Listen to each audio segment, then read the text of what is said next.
Se vocês me amam, obedecerão aos meus mandamentos. Aquele que diz, eu o conheço, mas não obedece aos seus mandamentos, é mentiroso, e a verdade não está nele. João 14, verso 15 e 1 João 2, verso 4. A profecia revela que Satanás tentaria mudar a lei de Deus. Venham comigo esta noite às antigas profecias do livro de Daniel. Esta questão da mudança do sábado é mais que uma questão de dia, é uma questão de domínio, é uma questão de controvérsia entre o bem e o mal, é uma questão de aliança, é uma questão de lealdade, é uma questão de conflito entre Cristo e Satanás. Há um grande enganador no universo que tentou substituir um sábado falso para romper a nossa aliança com o nosso Deus. Daniel, o profeta, previu que isto ocorreria. Vamos voltar aos antigos escritos de Daniel. Uma noite, Daniel foi dormir e ao dormir, viu surgir à sua frente... Bem, vamos ler. Eu estava olhando na minha visão da noite e eis que os 4 ventos do céu combatiam no mar grande. E Daniel continua. E 4 animais grandes, diferentes um dos outros, subiam do mar. Daniel 7, versículos 12 e 3. Então Daniel diz... Eu vi uma paisagem de ventos, o vento batia sobre as ondas em fúria, e 4 animais surgiram, uns diferentes dos outros. Algumas pessoas acham que não podem entender as profecias, que são simbólicas demais, que é um trabalho de adivinhação. Mas quando Deus nos dá estas profecias, Ele nos explica estas profecias. Vocês se lembram, se têm participado desta série desde o início, que em Daniel capítulo 2, Daniel descreve uma imagem com 4 metais, a cabeça de ouro, o tronco e os braços de prata, as coxas de cobre e as pernas de ferro, e os pés de ferro e barro. Deus então descreve uma pedra cortada sem mãos que destruiu a imagem. Havia 4 metais, ouro, prata, cobre e ferro, representando as 4 grandes nações, Babilônia, Medo-Pérsia, Grécia e Roma. Os 10 dedos da imagem, é claro, como estudamos, representam as 10 divisões de Roma. Em Daniel 7 não temos 4 metais, temos 4 animais. Daniel olhou para fora e viu estes animais surgindo do mar. Como interpretar isto? O que isso significa? Não precisamos interpretar pessoalmente, podemos ler a Bíblia. E em Apocalipse 17, versículo 15 diz: o mar representa os povos, as águas que viu representam os povos, nações e línguas. Algumas vezes temos uma expressão em inglês onde dizemos um mar da humanidade ou um mar de rostos. Portanto, na profecia da Bíblia, quando leem sobre o mar, estão lendo sobre a humanidade e povos. O vento, Jeremias 49, versículos 36 e 37, diz que o vento representa conflitos, confrontos ou guerras. Um furacão causa destruição. Um ciclone causa destruição. Tornados causam destruição. Portanto, quando vem ventos soprando no mar, estão vendo guerras, conflitos ou confrontos entre os povos. E quanto aos 4 animais, Daniel 7, versículo 17 diz: estes grandes animais, que são 4 reis que se levantarão da terra. Portanto, animais surgindo de paisagens de ventanias, uma nação enfrentando outra nação no contexto de guerras ou confrontos. Daniel começa a descrever estas nações. Ao estudarmos o sonho que Daniel teve, ele nos leva pelo fluxo dos tempos. Novamente, como a imagem de Daniel, também com a cabeça de ouro, tronco e braços de prata, coxas de cobre e pernas de ferro, ele nos faz ir à Babilônia, Medo-Pérsia, Grécia e Roma. Ele nos leva à divisão do Império Romano e nos leva ao início do cristianismo, quando Satanás tentou colocar um compromisso na igreja cristã e Daniel previu que uma mudança no sábado seria tentada pelos homens e Daniel nos advertiu. Uma das profecias mais fantásticas e extraordinárias, mais impressionantes profecias da Bíblia, e vocês podem ler com seus próprios olhos. Vamos procurar esses animais proféticos. O primeiro animal era como um leão e tinha asas de águia. Eu olhei até que suas asas foram arrancadas e foi levantado da terra, e fizeram com que ficasse sobre 2 pés como um homem. E um coração de homem foi dado a ele. Daniel 7, versículo 4. O leão é um símbolo apropriado da Babilônia.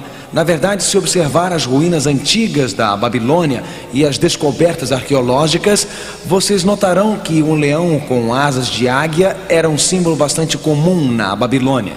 Como a imagem de Daniel também tinha uma cabeça de ouro, o rei dos metais, também o leão com asas de águia, o leão, o rei dos animais, asas de águia, a águia, a rainha das aves. Portanto, ouro representando a Babilônia. O leão com asas de águia, como vemos na arqueologia, tantos leões com asas de águia guardando a Babilônia. O grande leão que os arqueólogos encontraram no pátio da Babilônia, o leão na parede com asas de águia, o leão das moedas. Na verdade, Isaías e Jeremias dizem: Babilônia, tens um rugido de leão. Portanto, a profecia identificou a Babilônia realmente como um leão com asas de águia. A Babilônia dominou de 605 a 539 a.C.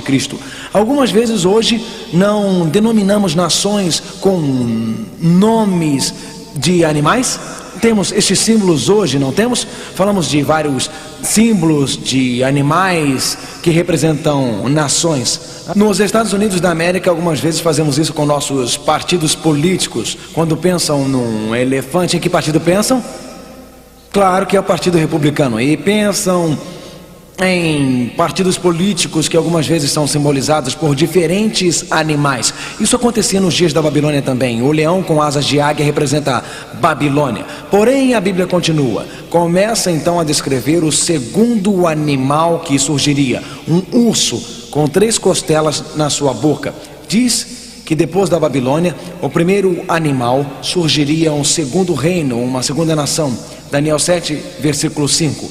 E eis aqui o segundo animal, semelhante a um urso, o qual se levantou de um lado, tendo na boca 3 costelas entre os seus dentes, e foi-lhe dito assim: levanta-te, devora muita carne. Que nação se seguiu à Babilônia? Medo-Pérsia. Por que Deus descreveria a Medo-Pérsia com um urso que se levanta de um lado com 3 costelas na boca? As descrições de Deus são muito precisas. Os medos e os persas reinaram juntos. Porém, os persas dominaram os medos e assim o urso se levantou de lado. E quanto a estas 3 costelas, quando Medo-Pérsia dominou a Babilônia e atacou e dominou o mundo, reinou de 539 a 331 a.C. O urso com 3 costelas na boca representa a Medo-Pérsia. O urso, atacando a Babilônia, Líbia e Egito, para a Medo-Pérsia dominar o Oriente Médio, dirigiu-se para o noroeste e para o sul e atacou a Babilônia, atacou a Líbia e atacou o Egito.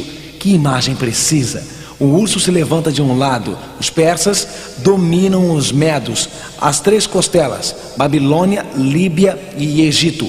As nações que Medo-Pérsia atacou, a profecia na Bíblia é clara, a profecia na Bíblia é precisa. Porém, depois do leão com asas de águia, Babilônia, depois do urso com 3 costelas na boca, Medo-Pérsia, a Bíblia diz que outro poder surgiria, um terceiro animal, um leopardo. O que sabem sobre o leopardo? Um leopardo é veloz. Porém, se quiserem descrever conquistas rápidas, falariam de leopardos. Se quisessem descrever conquistas rápidas, falariam de quê? Claro, colocariam asas no seu leopardo.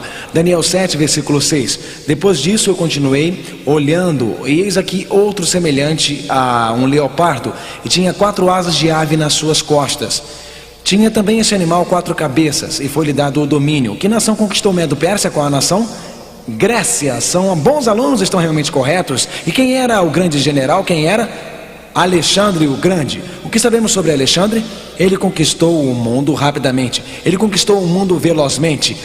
A Bíblia diz que como um leopardo, Alexandre conquistaria e conquistou, e Deus até colocou asas em seu leopardo para descrever a velocidade de suas conquistas.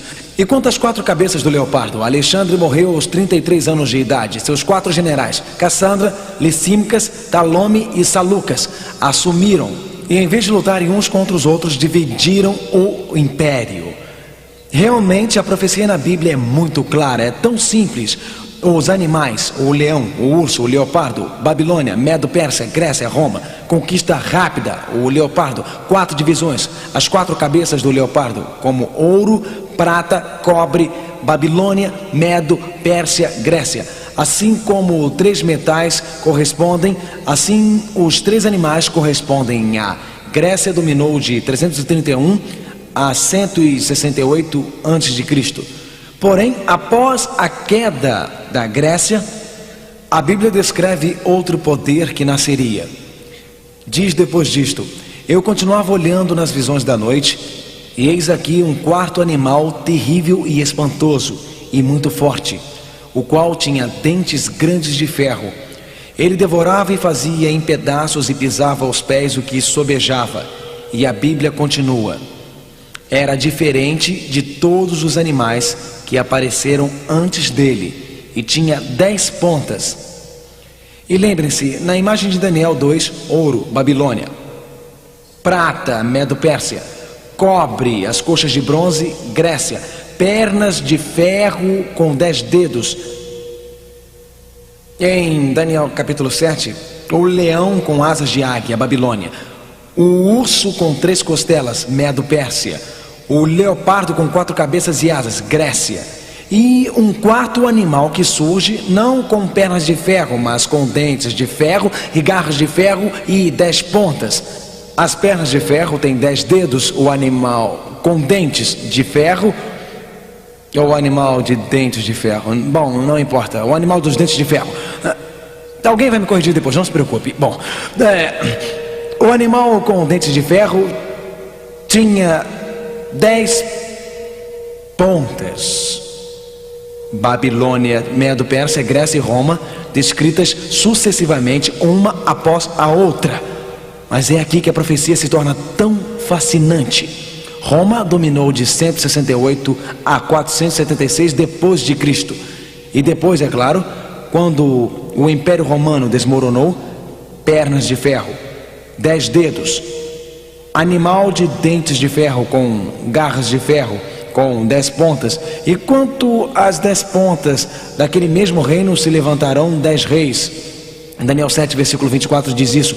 Portanto, as 10 pontas representam 10 divisões de Roma. Roma não foi conquistada por um 5º reino dominante. Roma foi conquistada por tribos de bárbaros que vieram do norte. As 10 divisões, ou os 10 reinos de Roma.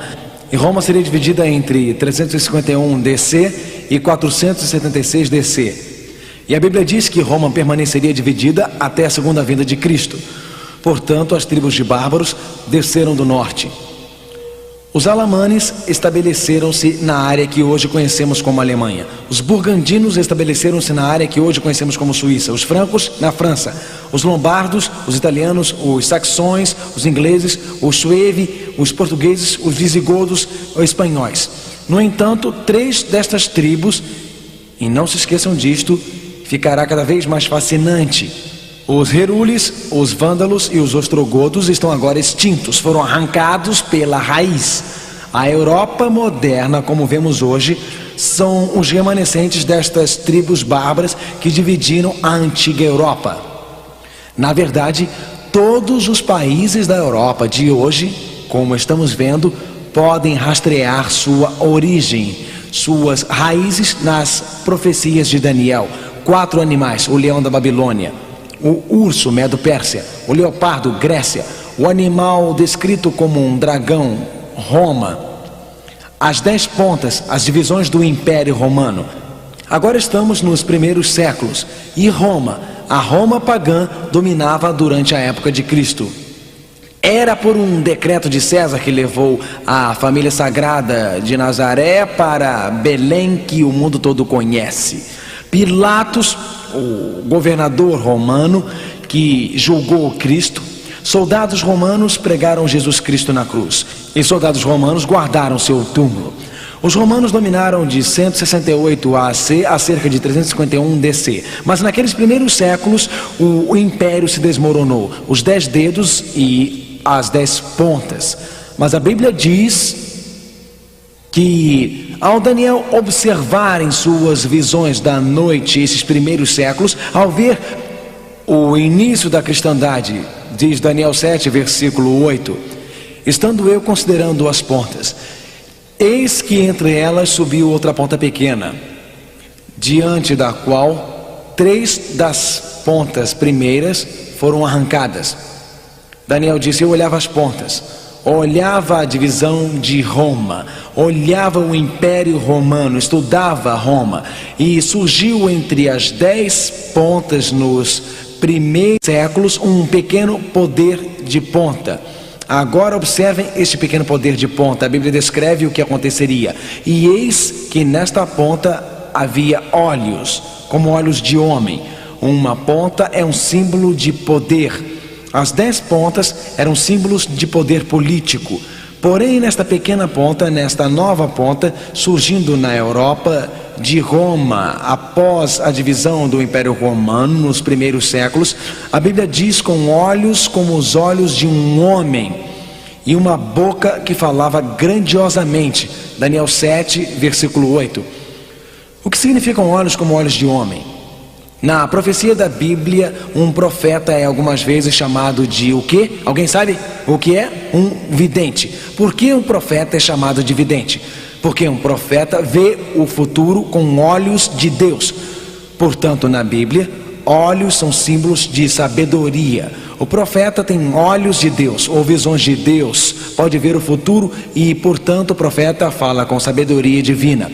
Então, se o profeta tem olhos divinos para ver o futuro, esta pequena ponta que cresce de Roma, nos primeiros séculos após o grande Império Romano, esta pequena ponta tem os olhos do homem, porque é guiado pela sabedoria humana, não pela sabedoria divina. É guiado pelo que o homem diz, não pelo que o nosso Senhor diz.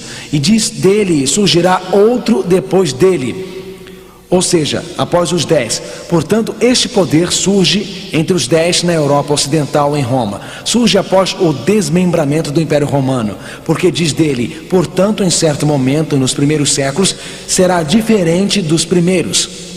As primeiras 10 pontas eram poderes políticos, porém a Bíblia diz: não poderá ser o que a Bíblia diz, e será diferente. Portanto, este poder surgido de Roma não poderá ser um poder político, porque é diferente. Os primeiros eram políticos, só pode ser um poder religioso.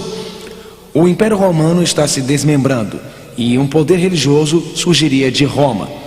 Eu fico pensando, a história nos diz que isto aconteceu. Este pequeno poder da ponta que surgiria entre as 10 pontas que surgiu de Roma, surgiria após as 10 pontas, após o desmembramento de Roma, e seria diferente das 10 pontas. Não apenas um poder político, mas na verdade seria um poder religioso. Substituiria 3 reinos. Lembra os Herules, os ostrogodos e os vândalos, extintos porque não aceitaram a fé de Roma que surgiu durante esses primeiros séculos.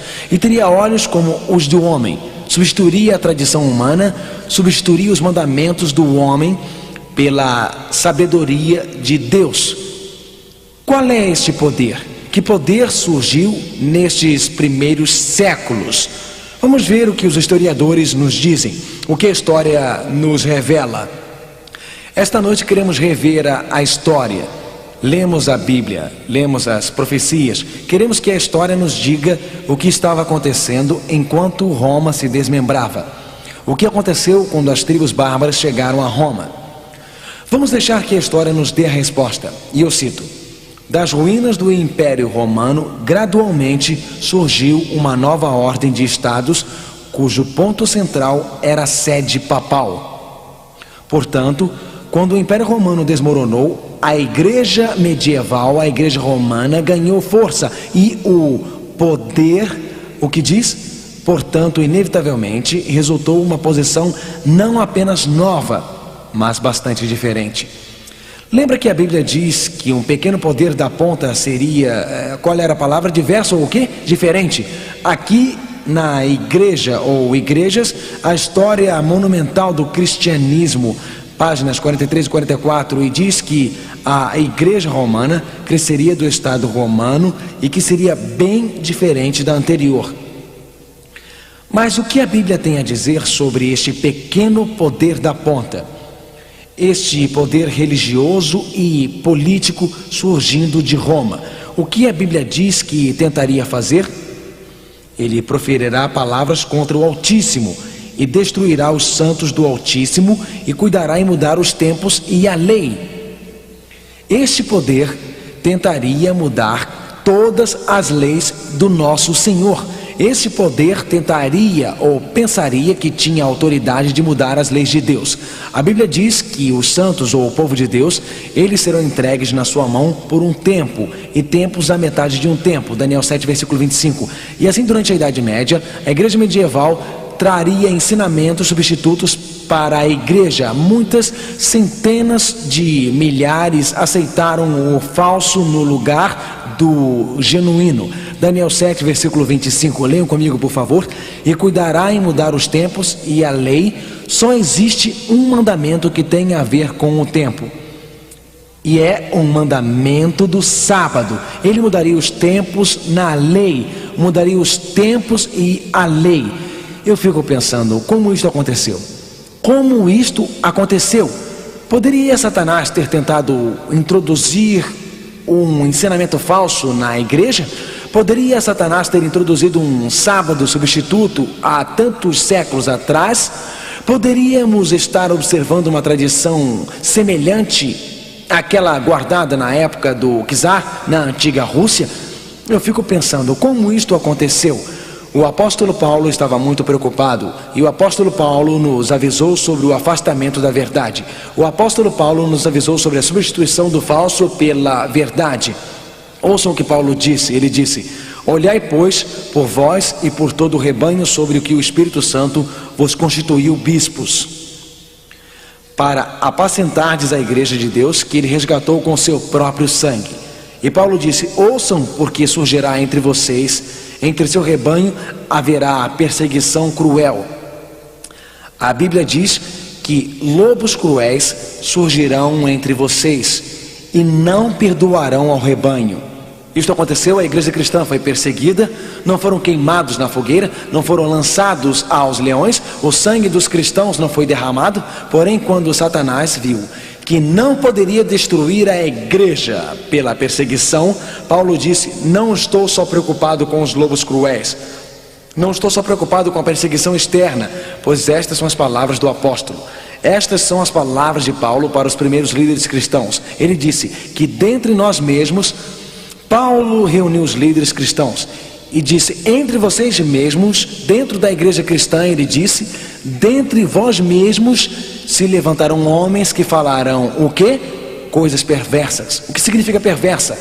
Torta, falsa, enganadora. Paulo disse: não estou só preocupado com o que acontece com a perseguição externa, mas estou preocupado com o que acontece entre vocês, quando coisas perversas são ensinadas dentro da igreja, quando o falso é aceito como realidade. Na verdade, Daniel diz em Daniel 8, verso 12, que a verdade de Deus cairá por terra. Novamente vamos recorrer à história. A história nos diz que nestes séculos 300, 400, 500 depois de Cristo, que direitos e tradições entraram para a igreja. Isto é o que a história diz. Eu estou citando: no intervalo entre os dias dos apóstolos e a conversão de Constantino, ritos e cerimônias que nem Paulo nem Pedro ouviram falar, silenciosamente tornaram-se uso comum. E então alegaram a patente de instituições divinas. A igreja antiga, páginas 6 e 7. Portanto, algo penetrou silenciosamente na igreja. Poucas pessoas perceberam o que estava acontecendo. Poucas pessoas perceberam o que havia ocorrido. Porém, estas tradições penetraram silenciosamente na igreja e depois alegaram a patente de instituições divinas em uma geração após a outra. Na verdade, foram aceitas. A propósito, quantas pernas tem uma aranha? Sabiam que em 350 a.C., Aristóteles, o grande filósofo, disse que uma aranha tem 6 pernas? E por 20 séculos, porque Aristóteles disse, todos acreditaram. E ninguém se deu o trabalho de contar. 20 séculos depois, Lamarck, o grande biólogo no século XVI, se deu a este trabalho de contar e descobriu que as aranhas não eram insetos, mas aracnídeos. E descobriu que aranhas tinham 8 pernas. Mas você não duvida de Aristóteles. Se Aristóteles disse, então é assim que é. E a questão da mudança do sábado? É uma questão de contar, é uma questão de lealdade, é uma questão de obediência, é uma questão de farsa ter sido introduzida na igreja nos primeiros séculos. Ora, Daniel previu a mudança. Ele disse, cuidará em mudar os tempos. E o que, amigos? As leis. Daniel 7, versículo 25. Daniel previu as mudanças.